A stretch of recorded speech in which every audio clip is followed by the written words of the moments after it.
열왕기상 5장은 성전 건축을 준비하는 솔로몬의 모습을 기록하고 있습니다. 솔로몬은 왕이 되고 나서 어떻게 보면 제일 먼저 본인의 수건 사업이면서 동시에 아버지의 수건 사업이죠. 성전을 건축하기를 원했죠. 그래서 그 두로왕 히람이라는 지금으로 얘기하면 레바논 지역에 있는 그 해변가에 있는 산지의 왕을 두로왕 히람이라고 그랬습니다. 그러니까 그 두로왕 히람을 통해서 이 크게는 백향목 제목과 잣나무 제목을 얻어가지고 성전을 지으려는 계획을 세우고 있는 거죠. 오늘 말씀해 보니까 1절에 히람이 평생에 다윗을 사랑하였습니다. 이렇게 얘기하고 있습니다. 그러니까 이미 히람과 다윗은 서로 좋은 우호 조약을 맺고 관계를 하고 있었다는 것을 알 수가 있죠. 솔로몬이 히람에게 사람을 보내 가지고 다윗의 이 수건 사업이었던 성전을 짓고 싶다라고 의견을 냅니다. 왜 다윗이 그렇게 성전을 짓기 어려웠냐라고 하니까 3절에 있는 말씀에 보니까 사방의 전쟁으로 말미암아 그의 하나님 여호와의 이름을 위하여 성전을 건축하지 못하고 이렇게 돼 있어요. 그러니까 전쟁을 하는 중에는 그 평화의 상징인 성전을 지을 수 없었다라고 이야기하고 있는 거죠. 우리는 다른 성경에 보면은 피를 너무 많이 흘렸기 때문에 다윗에게 그것을 허락하지 않고 그 아들 솔로몬에게 그것을 맡기는 겁니다.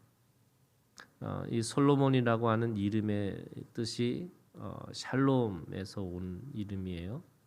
그러니까 솔로몬의 상징은 평화라고 하는 하나님이 주시는 참된 평화를 가지고 평화를 이루고 살았던 사람이 솔로몬의 이름대로고 또 그 시대를 이야기하고 있는 거죠. 샬롬이라고 하는 이 히브리적인 이 평화는 어떤 의미에서는 예를 들면 이 팍스라고 하는 로마라고 하는 이 로마로 이루어지는 이 평화가 있어요. 그거는 물론 똑같은 평화겠지만 라틴어로 팍스라고 그래요. 근데 이 로마의 이 평화는 힘에 의해서 어떤 군사력에 의해서 이루어지는 평화를 이야기하고 있죠. 그런데 그것은 어느 순간에 힘의 균형이 깨지면 평화가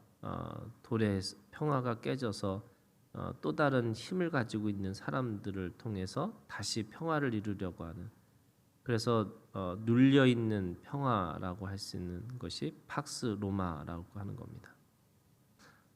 아니면 이 헬라어로 평화라는 게 에이레네라고 하거든요. 에이레네. 근데 이 에이레네라고 하는 것은 철저한 이 법률적인 평화를 얘기하고 있어요. 그러니까 잘 조직되고 잘 정비된 평화를 얘기하고 있습니다. 그런데 그 평화는 어느 순간에 이 법적인 또는 이 규칙이 깨지는 순간에 그 평화는 또 깨질 수밖에 없다, 이렇게 얘기하고 있는 거죠. 똑같은 단어지만 다른 언어로 썼을 때의 의미가 달라진다는 거예요.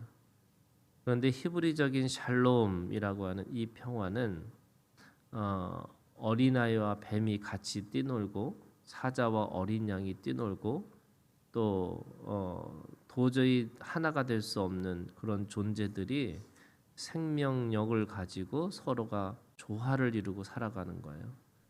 그 샬롬이라는 것이 그런 의미에서 지금 이 솔로몬이 가지고 있는 이 평화의 시대는 단순하게 힘에 의해서 아니면 어떤 잘 정비된 조직에 의해서 이루어진 평화가 아니라 하나님이 주신 그 생명을 가지고 서로 소통하고 또 연락하고 상합해서 이루어진 그 평화를 이야기하고 있는 겁니다. 그런 시대에 하나님께서는 성전을 건축하게 만드신 거죠. 성전 건축이라고 하는 이것은 결국 평화의 상징이라고 이야기하고 있는 겁니다. 그런 의미에서 4절에 있는 말씀에 보니까 이제 내 하나님 여호와께서 내게 사방에 태평을 주심에 원수도 없고 재앙도 없도다. 원수가 있어도 또는 재앙이 있어도 그 생명이 그 모든 것을 삼키고 또 그 생명이 그 모든 것을 품고 있기 때문에 진정한 샬롬의 평화를 이루었다라고 이야기하고 있는 거죠. 이 두루 왕 히람이 어떻게 보면은 그 하나의 상징적인 의미죠. 이방인 왕이 또 이 솔로몬을 다윗을 사랑해서 기꺼이 그 하나님의 성전을 짓는 것에 협조자가 되고 또 건축자가 되는 것을 알 수가 있습니다. 우리는 성전이 그저 믿는 사람들로만 이루어지는 하나의 사건이라고 할 수 있지만 오늘 성경에 보면은 이방인들의 힘을 빌려서 하나님의 성전을 지어가는 것을 볼 수가 있는 거죠. 그런 의미에서 이 성전은 평화의 상징이기도 하는 겁니다. 오늘 6절을 보니까 당신은 명령을 내려 나를 위하여 레바논에서 백향목을 베어내게 하소서 이렇게 얘기하고 있습니다. 여기에 이 제목은 백향목과 잣나무 제목이지만 특별히 이 성전을 짓는 이 나무는 이 백향목이어야 된다는 겁니다. 이 백향목은 보통 산지 2,000m 이상에서 자라는 나무라고 얘기해요. 그리고 이 백향목이라고 하는 것은 특징이 세 가지가 있는데 곱게 뻗은 나무라고 합니다. 그래서 보통 이 지름이 2m 정도 되고 높이가 한 30m 정도 되는 그런 큰 나무들이 이게 곱게 뻗어가는 나무라고 이야기하는 거죠. 또 이 나무는 이 벌레들이 있지 않고 또 이렇게 어떻게 보면은 다른 어떤 이게 어긋남이 없는 그냥 곱게 자랄 수 있는 그런 조건들을 가지고 있는 나무라고 이야기합니다.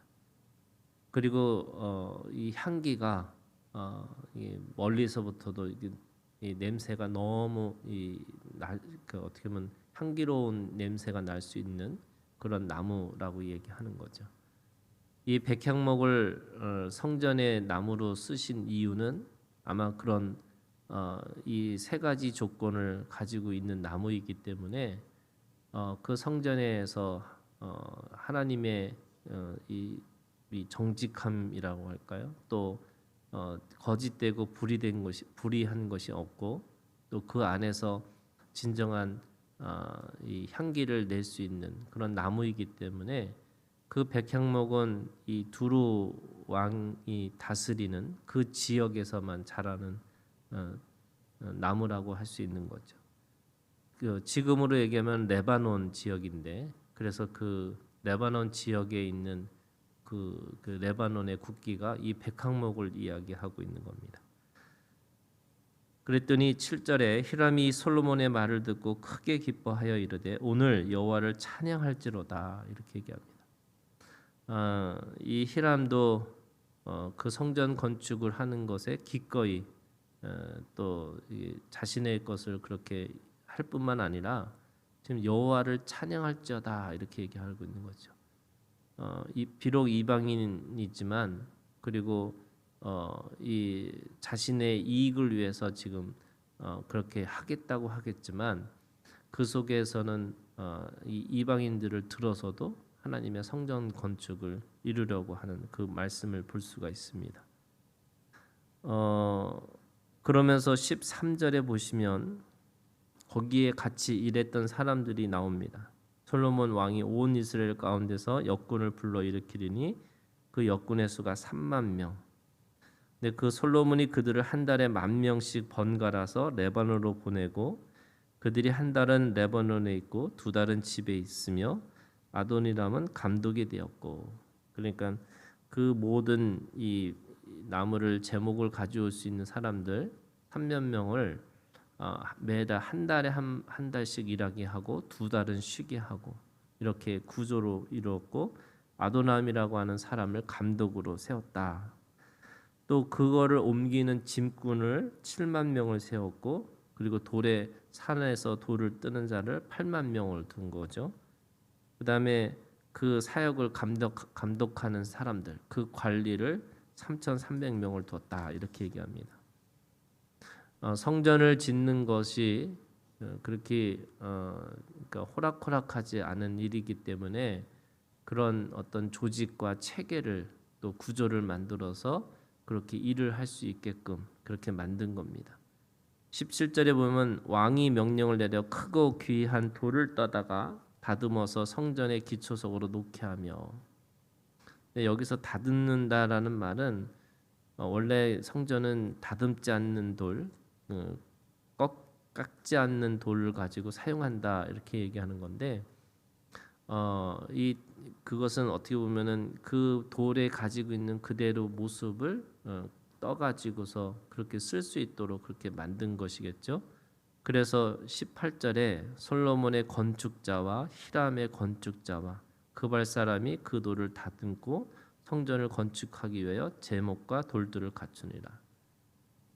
이 성전을 짓는 제목 또는 성전을 짓는 돌들을 준비하면서 우리가 나중에 알겠지만 이걸 7년 동안 성전 건축을 하고 있는 그런 모습을 이야기하고 있는 거죠. 우리가 하나님 앞에서 이걸 신약으로 얘기하면 우리의 마음의 성전을 짓는 거잖아요. 우리가 마음의 성전을 짓는다라고 했을 때 이 마음의 성전을 지을 때마다 우리가 하나님 안에서 이 나무와 돌이라는 것은 결국 그 나무를 통해서 하나님이 주시는 이 사건과 상황과 또 그런 관계 안에서 우리가 날마다 주님 안에서 바르고 또 정직하고 또 주님이 주시는 그런 용기를 가지고 하나님의 나라를 이 하나님의 집을 우리의 이 마음에다가 짓고 살아가는 거죠. 그것은 우리가 가지고 있는 제목 또는 우리가 가지고 있는 돌이라고 하는 것은 금과 은과 보석이라고 하는 믿음을 가지고 짓는 것과 같은 겁니다.